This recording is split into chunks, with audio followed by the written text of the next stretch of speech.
سب سے پہلا سوال ہے انجینئر محمد علی مرزا صاحب کے حوالے سے۔ انجینئر صاحب کے اوپر ایک کیس چل رہا ہے، معاملہ عدالت کے اندر ہے، بہت سارے لوگ اس بارے میں مختلف آراء رکھتے ہیں۔ آپ کا بنیادی موقف انجینئر صاحب کے بارے میں کیا ہے؟ بسم اللہ الرحمن الرحیم۔ سب سے پہلی اور بنیادی بات کہ انجینئر صاحب کا جو حالیہ معاملہ ہے میں اس پر ہی بات کرتا ہوں۔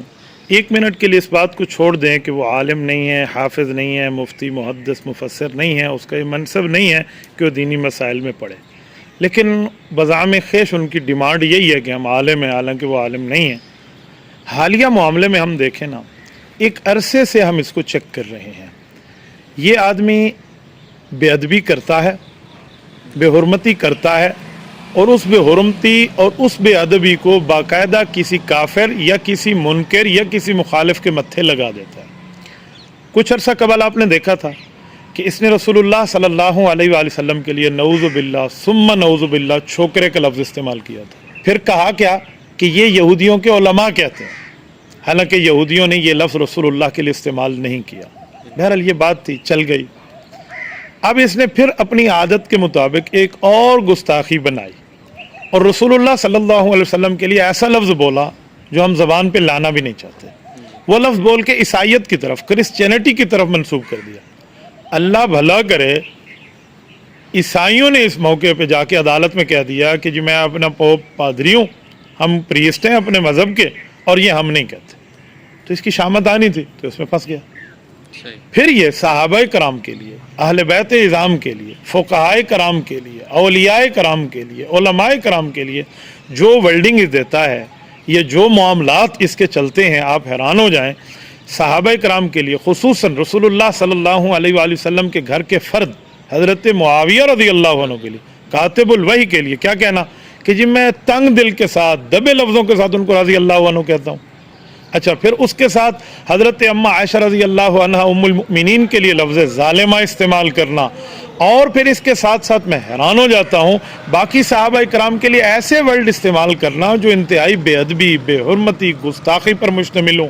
پھر اہل بیت کے معاملے میں امام حسن رضی اللہ تعالیٰ عنہ کے حوالے سے کہ اوتشائی کوئی نہیں، یہ اس طرح کے جملے، تو یہ اس کا منہ اللہ معاف فرمائے گٹر بنتا جا رہا ہے۔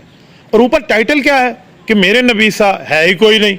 جب میرے نبی سا ہے ہی کوئی نہیں تو تیری زبان بھی نبی پاک صلی اللہ علیہ وسلم کے اخلاق کے تابع ہونی چاہیے نا۔ یہ تو وہی بات ہوئی کہ جملہ میرے نبی سا کوئی نہیں اور اندر سے جو مرضی آئے کرو۔ حضرت علی المرتضیٰ رضی اللہ تعالیٰ عنہ خوارج کے مقابلے میں تھے، تو خوارج کیا کہتے تھے؟ ہم علی کی مانیں یا قرآن کی مانیں؟ نعوذ باللہ نے حضرت علی کو قرآن کے مقابلے میں لا کھڑا کیا، تو حضرت علی نے کیا جواب دیا تھا؟ کلمۃ الحق ارید بہا الباطل۔ فرمائے ٹائٹل ٹھیک ہے، اندر معاملہ غلط ہے۔